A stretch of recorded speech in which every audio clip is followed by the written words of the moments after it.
Howdy, and welcome to a bonus episode of Wise About Texas, the Texas History Podcast. Wow, what a last couple of weeks. We had a Category 4 hurricane hit the Texas coast on August the 25th, and that hurricane created a historic rain event for the United States, all of which occurred in the general vicinity of Houston. And I thought that I would spend a little bit of time kind of informing the listeners who aren't around the Houston area and the Port Aransas, Rockport area, what we have been through and where we're headed. Now, throughout this podcast, I've mentioned that I have a lot of personal connections to a lot of the Texas history stories we've covered due to my ancestors being here so long, but this particular Texas history event happened in our time, and that's sort of strange to think about. You're living through a historic weather event in Texas. Texas history, actually 50 inches of Texas history, fell right on top of the world headquarters of Wise About Texas. Now, at the outset, let me tell you, I did not personally flood, thank goodness. Was very lucky. My parents on the northeast side of Houston did, in fact, flood, and many of my friends had their homes flooded, and we'll talk about that in a little bit. It is a rare thing that you get to live through a historic event, so I just thought that we needed to talk about it, and it certainly delayed the production schedule as we watched the rain come down and prepared for what might happen, but we're going to get back on schedule here. The kids are back in school, and things are starting to get back to as normal as they can be, given what had happened. Well, let me tell you a little bit about Hurricane Harvey. I mentioned Harvey was a Category 4, and it passed right over Rockport, Texas. In fact, I did an episode a while back on St. Joseph's Island, an island that Franklin Roosevelt visited back in the 30s, and the storm made landfall right over St. Joseph's Island. And it's interesting to think about all the hurricanes that have passed over that island. I also mentioned in that St. Joseph's Island episode that I do a little duck hunting right there in St. Charles Bay, right on the other side of St. Joe's Island. And if you put a map dot right on top of where I hunt, the line that was Hurricane Harvey's track runs right through the left half of that dot. So Hurricane Harvey made landfall right over a spot where I spend a significant amount of time. Another unfortunate personal connection to this historic event. Interestingly, Harvey is only the second Category 4 to hit that area of Texas. The Indianola hurricane of 1886 was the other one. Now, obviously, Racer Storm that we've discussed on this show in 1837 was probably a 5+. The 1900 storm that hit Galveston certainly was a 5. But they hit other places in Texas. One of the more interesting things about Harvey was that storm strengthened from a tropical depression off the coast of Mexico to a Category 4 hurricane in only 56 hours. Now, I personally have never seen anything like that.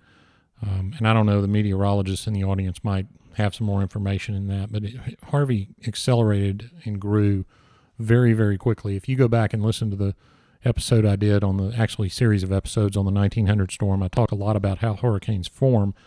And for this one, it just started spinning faster and faster as it got closer to land. And so by the time it made landfall, it was a very, very significant hurricane.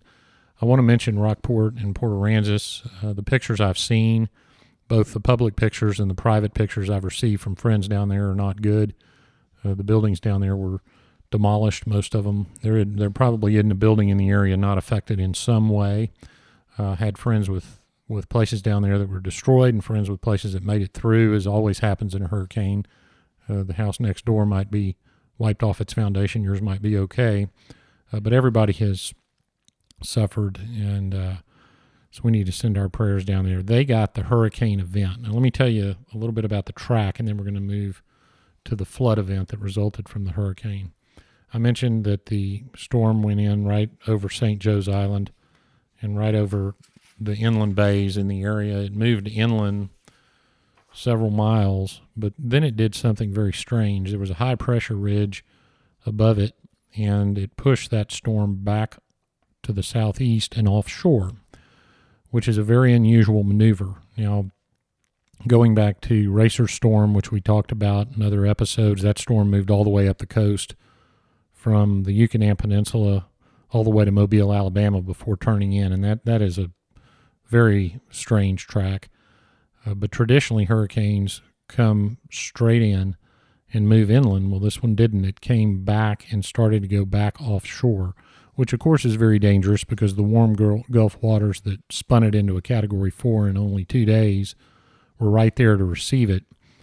And it went a little bit offshore, traveled up the coast, and made landfall between Freeport and Galveston again, and then moved off to the north and the northeast, a more traditional track. Well, the result of that odd track was that the northeast and east side of the storm was east of Victoria for the entire duration until the storm moved north of Houston, and that created conditions that added up to historic rainfall in the Houston area. Now, I've lived my entire life in Houston, and I was around for Tropical Storm Allison, which up until Harvey was the benchmark that we all used, and I was getting some information Thursday. The storm hit the 25th of Friday. I was getting some information Thursday. Some of the weathermen were talking about how this was going to be twice as bad as Allison, twice as much rain, and I sort of chuckled because we all thought during Allison in 2001 that we would never, ever see a rain event like that ever again. It rained 20 to 30 some odd inches in about 24 hours, and it was certainly devastating, and we just thought, well, if you get through Allison, you'll get through anything because we'll never see anything like that again. Well, we were wrong. And so the east and northeast of that storm hovered over the Houston area, and the warm Gulf water, because that storm was just right there on the coast, the warm Gulf water just kept feeding it, and it kept dumping that water all over the Houston area. The good news, if there can be any in a situation like this, is that we had plenty of time to prepare in the city, in the area, and when I say Houston, I mean the entire area affected by Harvey did in fact prepare.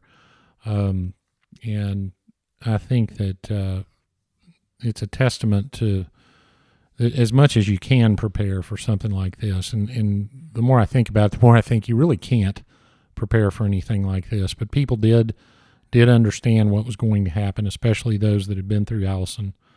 And we were as prepared as could be. But you got to remember, as it became more apparent that the meteorologists were right, we were going to get up to 50 inches of rain. There's really nothing you can do. At some point, you realize that the power may go out. You realize we might get a little bit of wind from this storm, not a lot. I don't want to take away from the serious hurricane damage that occurred in the Rockport, Port Aransas area, because Houston did not get that. But when you're talking about these floods, you kind of know the areas of Houston that are going to flood. But the flip side of that is if you live in an area that never flooded, including Allison, you have no perspective on what that kind of rain is going to do. People simply didn't know. And that includes not just homeowners, that includes officials and meteorologists. We just had no idea. No one, with the exception of Hawaii in the early 50s, has ever experienced 50 inches of rain in such a short period of time. And you don't know exactly where that rain is going to fall. So when the storm started to make landfall and the rain bands started coming late Friday night and Saturday to my area of Houston, at that point you get a little nervous. You just got to hope. You got to hope that your area is going to be okay.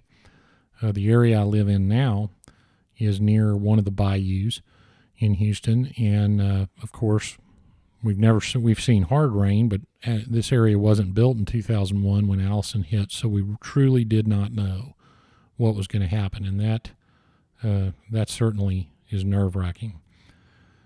Well, another issue that we had during this storm involves some reservoirs to the west of Houston in the area I grew up as a child, and Lake Conroe, which was dug in the 70s as a reservoir. actually to hold and feed the drinking water supply of Houston, not so much as a storm issue. But what happened was the rain fell so much and so fast that the two large reservoirs west of Houston filled up, and there was some danger that they were going to spill over. Now, if it spills over or goes around the end of the levee, you've got a real disaster. So the Corps of Engineers decided to start releasing floodwater at a rate that, coupled with the rainfall on the downriver side of the reservoir, resulted in some serious flooding in western parts of Houston that have never before experienced floods. And that flooding, there are friends of mine who just got into their houses the last couple of days. They've been out of their house has been underwater for over a week. It destroyed a lot of businesses and has caused some unreal flooding in that area of town. The Lake Conroe spillway was opened, and that resulted in some flooding in some northeastern parts of Houston that had never experienced floods before. And even in a historic river flood in 1994, these houses didn't flood. Well, they did now. And just an untold amount of damage on the northeast side of town. Let me give you some numbers on some Hurricane Harvey additional numbers here. I believe the largest amount of rainfall recorded during the event was 51.88 inches east of Houston in Mont Belvieu. There are varying estimates of the trillions of gallons of water that all this rain equals. Some counts have it as high as 27 trillion gallons of water. I've heard various, and there's just no way you can get any perspective on this, but I've heard some comparisons. One person on the radio said it was like a third of Lake Erie was dumped onto the Houston area.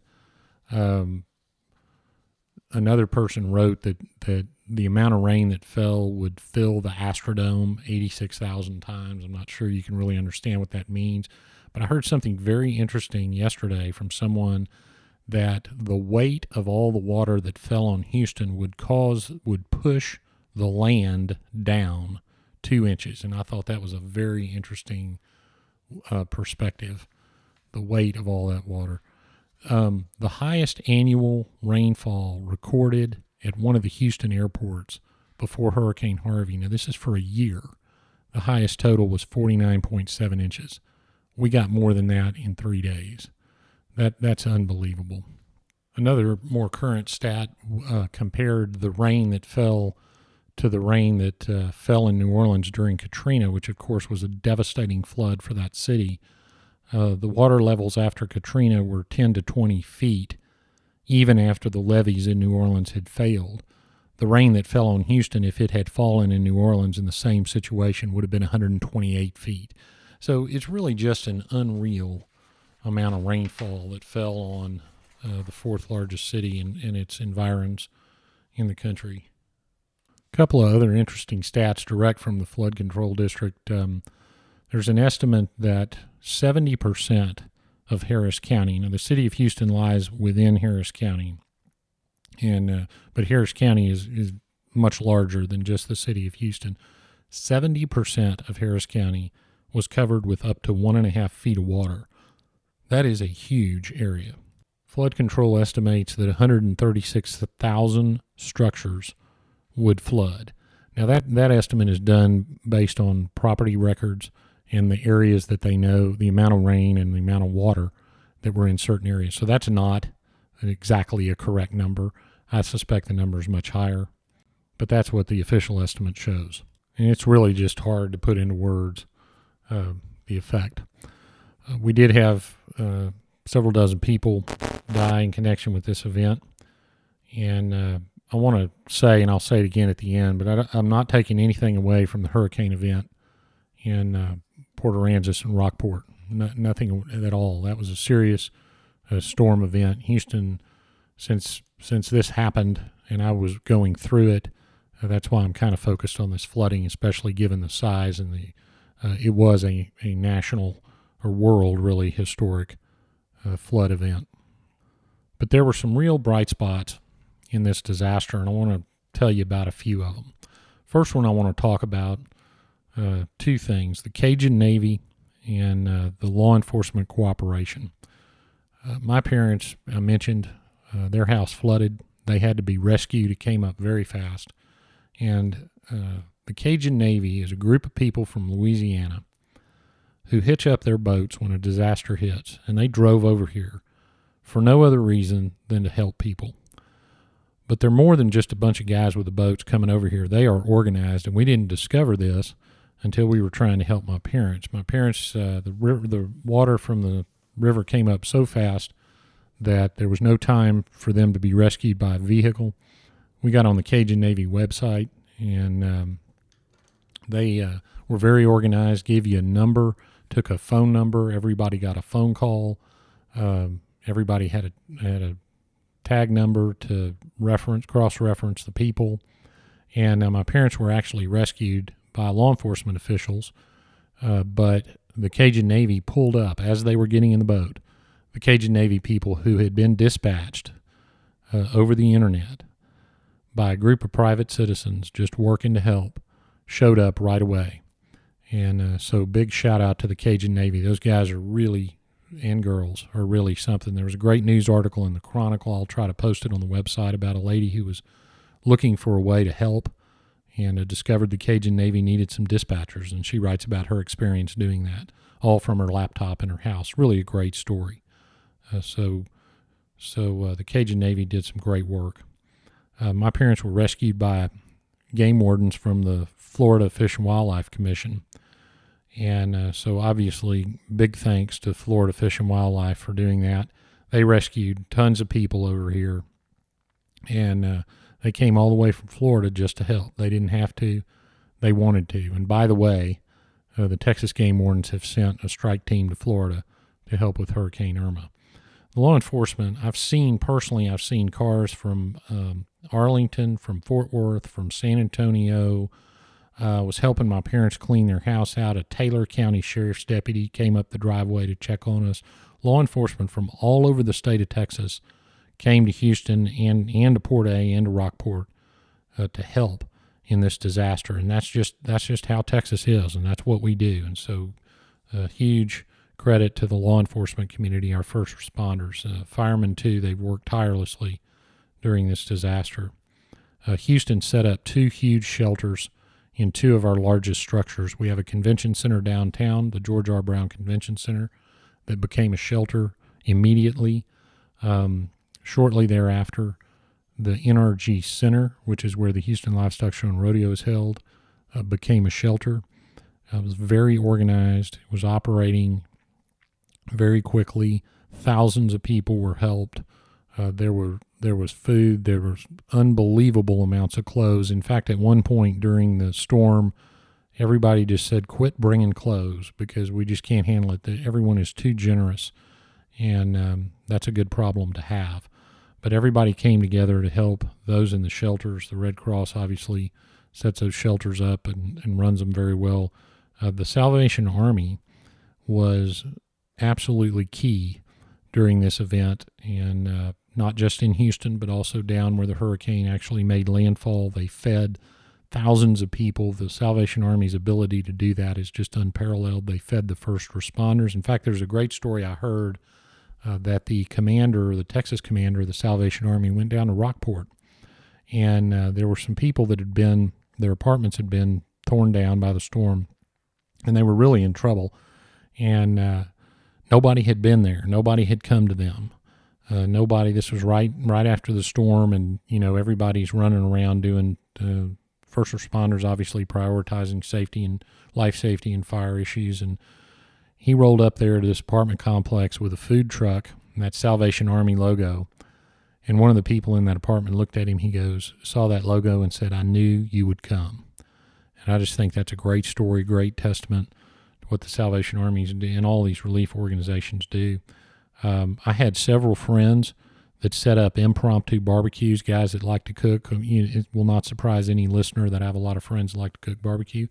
And guys got together and girls, and they set up their barbecue pits, and they just started cooking and feeding police and feeding fire and feeding victims. We were cleaning my parents' house up, and Methodist church from outside the Houston area showed up with lunches, just walked up the driveway and gave them to us. I mean, it's just amazing how the people came together. Downtown Houston, there's something set up called Operation Barbecue, which is feeding all the relief workers and first responders, and barbecue teams, competitive barbecue teams from the area have set up, and they're getting that done. I read a very interesting interview with the president of H-E-B, one of the large grocery chains in Texas that I'm sure all the Texans listening are familiar with, and some of the things they were able to do. They had, it was kind of interesting. You never think about how this works from a grocery store perspective. They had a lot of stores flooded, but they sent tons of water to Beaumont, and they started to know what to do. Is very interesting. They had they talked to their suppliers. One of the interview I read, that they sort of bypassed the warehouse and they talked to the suppliers of paper goods and tell them to send it directly to the stores, because they need it right out of the stores. And if there's been flooding in these kind of disasters, which of course was the disaster in Houston, that people really want mops, they want bleach, they want bread. They don't care for a while about flours, that sort of thing. They talked about the factory where H-E-B makes its bread, quit making everything except white bread, wheat bread, and hot dog buns, because that's all anybody wants. It was very interesting. You can find that on the internet. I'll try to link to that on the website. One of the great stories to come out of this storm was J.J. Watt, who got on Twitter. Houston Texans football star got on Twitter. He said, I want to raise $100,000. I'm going to match it, and we're going to give it to hurricane relief. Within minutes, he raised the goal to $200,000. J.J. Watt's fund has now raised over $30 million. And that's just a wonderful testament to leveraging what he had to give, which was celebrity, and leveraging that into just tens of millions of dollars for storm victims. And he's done a lot more than just raise money. There are plenty of pictures going around of him out there with the victims, hauling debris, helping his community. One of the things that struck me with all these stories, and as we start to recover, is how surprised people who are not from Texas are. I read an article in a northern newspaper that was just, the guy was struck and just awestruck by the fact that Texans do this, whereas we were sitting around before the storm preparing to do this, preparing to help each other. You shouldn't be surprised. This is just what Texas does. And some of these people who aren't from Texas, who are so gosh darn surprised at how we come together despite race, creed, color, politics, religion, doesn't matter. We're all Texans first. And never does that shine brighter than when some of our fellow Texans are in trouble. And I'm just so proud of this state. Well, Hurricane Harvey, and I want to mention one more time, the people in Port A and Rockport need our help. It's not just Houston. And, of course, the people in Beaumont and the people in western Louisiana, they also need the Beaumont area, not just Beaumont, Orange, Vidor, everyone around there. There's still a lot of work to be done to get past this. But I'll tell you, we're on our way. I'm recording and releasing this on Sunday, September the 10th, 2017. And this morning at about 8 o'clock Central Time, Hurricane Irma made landfall as possibly the strongest hurricane in recorded history. Now, we don't have records of how strong the 1900 storm was, or Racer storm in 1837. But when Irma made landfall, I believe it to be the strongest hurricane in recorded history. And the people in Florida are suffering that hurricane right now. And I'm going to tell you what I saw yesterday. I was driving from Austin to Houston, and it's a testament, again, to Texans as we're in the midst of recovering from Harvey. I saw a convoy of utility workers waving Texas flags on their trucks on their way down I-10 headed to Florida, because we're Texans, and that's what we do. Well, that wraps it up for this episode of Wise About Texas, a bonus episode on Hurricane Harvey. I hope you and yours got through the storm. If you were affected by it, my prayers are with you, the prayers of all Texans are with you. Several people died as a result of Hurricane Harvey, and every life is important, but I want to dedicate this bonus episode to Sergeant Steve Perez of the Houston Police Department. Sergeant Perez was encouraged by his family not to go into work in the middle of the night during this historic rainfall in Houston, but he wasn't going to have it. A 30-year-plus veteran of the Houston Police Department, he did what first responders do.